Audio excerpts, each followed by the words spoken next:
그의 오라버니 압살롬이 그에게 이르되 내 오라버니 암논이 너와 함께 있었느냐?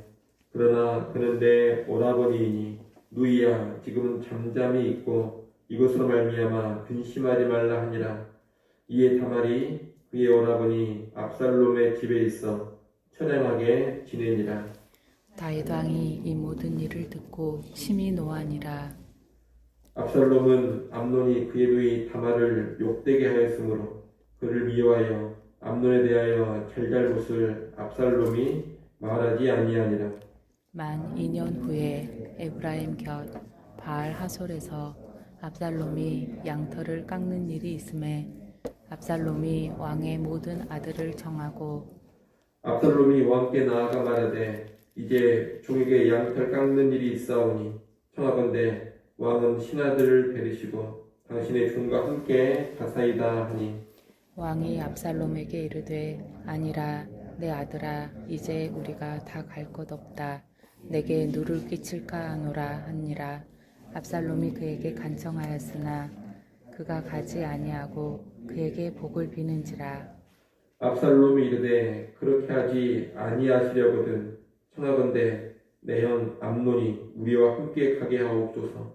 왕이 그에게 이르되 그가 너와 함께 갈 것이 무엇이냐 하되 압살롬이 간청하매 왕이 암논과 왕의 모든 아들과 그와 함께 그에게 보내니라. 압살롬이 이미 그의 종들에게 명령하여 이르기를 너희는 이제 암논의 마음이 술로 즐거워할 때를 자세히 보다가 내가 너희에게 암논을 치라 하거든 그를 죽이라. 두려워하지 말라. 내가 너희에게 명령한 것이 아니냐. 너희는 담대히 용기를 내라 한지라. 압살롬의 종들이 압살롬의 명령대로 암논에게 행하매 왕의 모든 아들들이 일어나 각기 노새를 타고 도망하니라.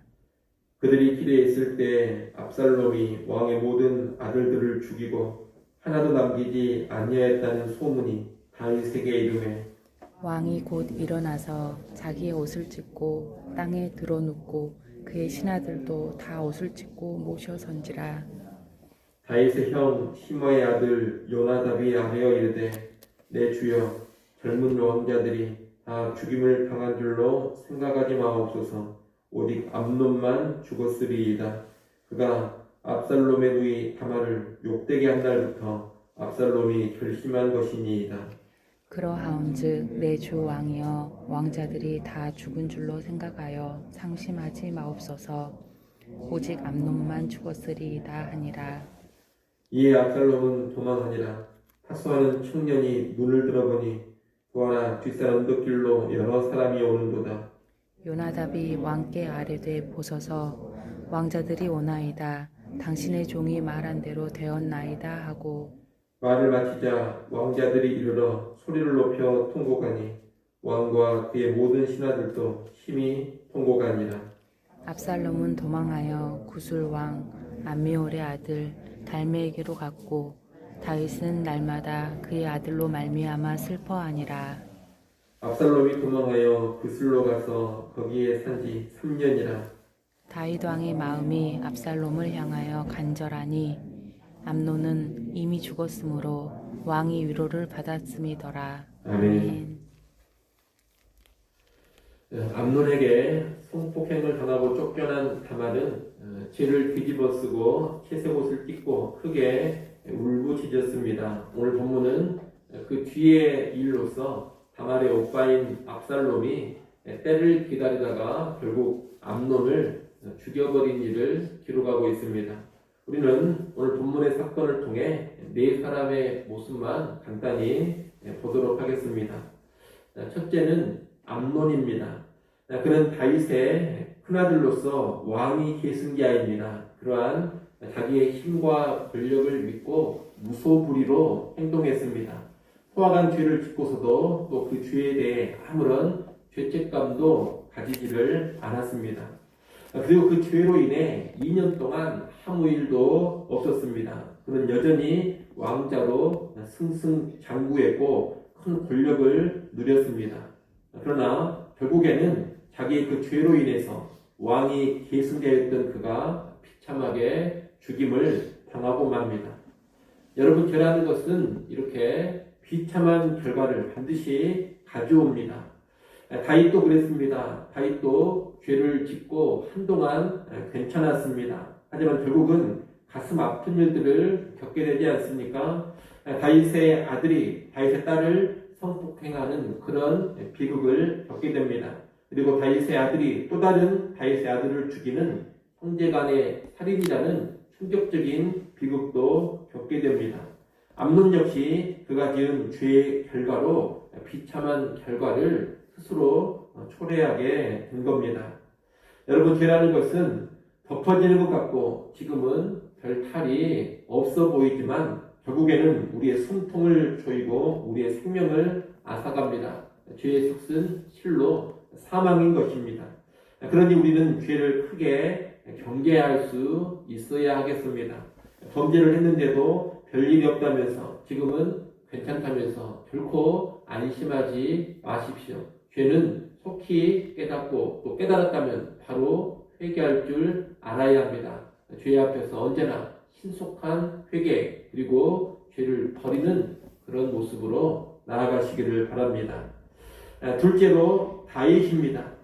지금 앞서 말씀드린 것처럼 다윗의 죄가 집안의 파국을 불러오고 있습니다. 하나님께서 이런 일들을 막지 않습니다.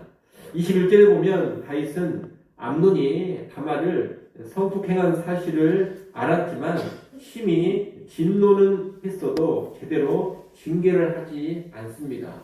큰아들 암논의 죄를 명확하게 이제 드러내고 또 징벌도 해야 되는데 전혀 그런 조치를 취하지 않았다는 겁니다. 암논의 죄를 그대로 방치해 버립니다. 또한 큰 상처를 입은 딸 다말을 제대로 보호해 주지도 않고 위로해 주지도 않습니다. 상처 입은 딸 다말을 그대로 방치해 버립니다. 여러분, 다윗은 이스라엘의 왕이요 또한 한 집안의 아버지입니다. 이스라엘의 왕으로서 정의와 공의를 구현할 책임이 있고 또 사랑을 보여줘야 될 책임이 있습니다. 한 집안의 아버지로서도 마땅한 모습입니다. 그런데 이 다윗이 전혀 그런 모습을 보여주고 있지 않다는 겁니다. 이런 가운데 다말의 오빠 압살롬의 분노가 점점 커져갔고 결국 암논 살해 사건이 벌어진 겁니다. 다윗이 정의도 사랑도 구현하지 않는 것이 그토록 사랑했던 큰아들 암논을 결국 죽음의 자리로 내몰아 버린 겁니다. 이 모든 것이 다윗의 미숙함이요 어리석음인데 하나님이 그대로 방치하십니다. 이 일에 직접 개입하셔서 막지도 않으시고 어떤 사람을 통하여 조언을 해서 막아주시지도 않습니다. 이것은 방치를 통한 다윗의 죄에 대한 징벌이라 하겠습니다. 하나님 편에서는 그러하지만 다윗 입장에서 보면 분명히 다윗이 이 과정에서 큰 잘못을 저지르고 있습니다. 왕으로서 아버지로서 정의와 공의를 포기하고 피해자에 대한 사랑을 외면한 결과로 비극을 초래하게 된 겁니다. 우리는 다윗의 이런 어리석은 모습을 경계 삼을 수 있어야겠습니다. 다윗의 모습을 경계로 삼아서 우리에게 정의와 공의 그리고 사랑의 구현이 늘 있도록 해야 할 것입니다. 죄를 저지른 자, 악을 행한 자에게 합당한 정의와 공의가 구현되도록 해야 합니다.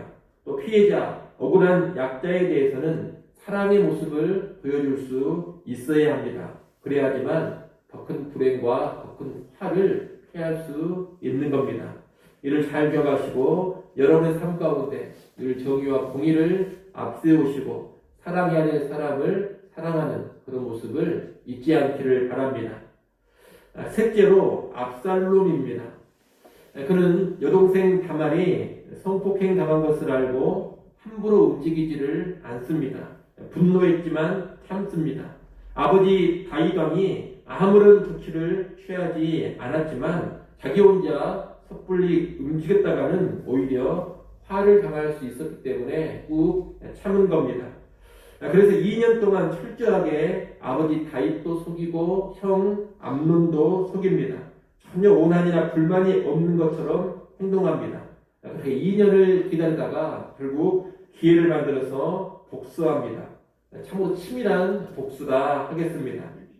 이를 보면 압살롬은 자기의 감정을 잘 제어하고 오래도록 기다릴 줄도 아는 사람입니다. 아주 좋은 장점이 될 수 있는 성격을 이 압살롬이 가지고 있습니다.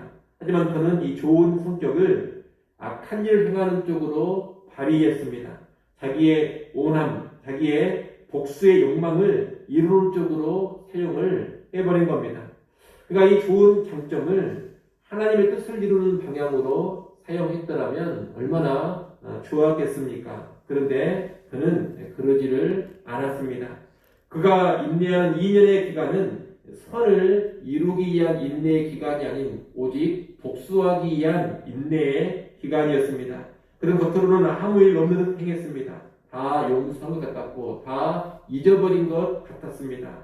하지만 속으로는 복수의 칼날을 계속해서 갈고 있었습니다.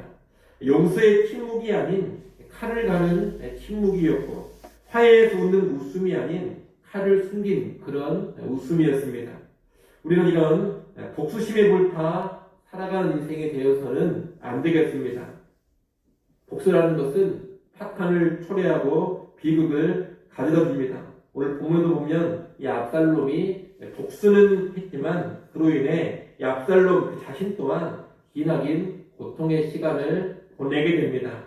타국으로 가서 비록 외가가 있는 타국이기는 하지만 그곳에서 가족과 떨어지고 조국을 떠나서 긴 고난의 시간을 보내게 되는 겁니다. 그런 우리는 복수하려고 하기보다는 오히려 용서하고 화해하고자 하는 그런 인생이 되어야 하겠습니다. 겉으로만 웃을 것이 아니라 진정 속으로 품어주고 이해하고 용서하는 그런 사람이 되어야 하겠습니다. 그런 용서가 있을 때 결국 그 자신에게도 커다란 유익이 될 겁니다. 그런 여러분 마음속에 아직껏 용서하지 못한 어떤 일이 있고 어떤 사람이 있다면 그 모든 것을 하나님께 넘기시고 하나님께 맡기시고 여러분은 용서하는 모습으로 꼭 나아갈 수 있는 그런 성도들이 될 수 있기를 바랍니다. 마지막 네 번째로 볼 사람은 요나답입니다. 이 요나답은 아주 지혜로운 사람입니다. 우리가 어제 봤던 것처럼 암논의 마음의 병도 바로 알아차리고 또 이 압살롬의 분노도 잘 알고 있습니다. 다윗의 슬픔도 잘 알고 있습니다.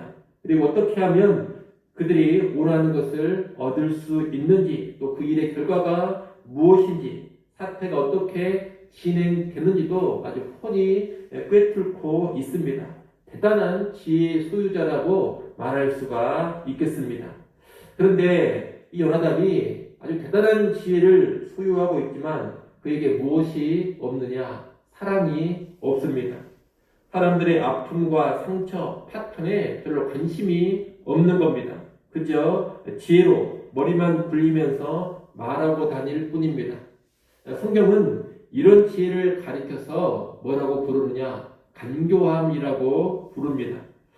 진정한 지혜가 되느냐? 간교함이 되느냐? 여러분 이것이 머리가 좋고 나쁜 데 달린 게 아닙니다. 이것은 어디에 달려 있느냐? 사랑에 달려 있습니다. 사랑이 있으면 참 지혜가 됩니다. 그러나 사랑이 없으면 아무리 머리가 좋아도 지혜라 말하는 것이 아니라 간교함이라고 말하는 겁니다. 그러니 우리는 사랑으로 지혜를 쓰는 그런 사람이 되어야 하겠습니다. 사람을 살리고 공동체를 세우는 그런 방향으로 지혜를 사용할 수 있어야 합니다. 그래야지만 간교한 사람이 아닌 참으로 지혜로운 사람이라 이러한 하나님의 평가와 인정을 받게 되는 겁니다. 여러분 어떤 일을 계획하고 추진할 때 여러분의 머리를 사용하실 때 무언가 구상할 때 사랑이 개입되어 있는가 꼭 살필 수 있기를 바랍니다. 특별히 머리가 좋은 사람이라고 생각한다면 자기의 그 좋은 머리를 사랑을 동원해서 사용하고 있는지를 언제나 점검하시기를 바랍니다. 그래서 사랑 가운데 진정한 지혜로운 사람 될 수 있기를 간절히 소원합니다. 기도하겠습니다.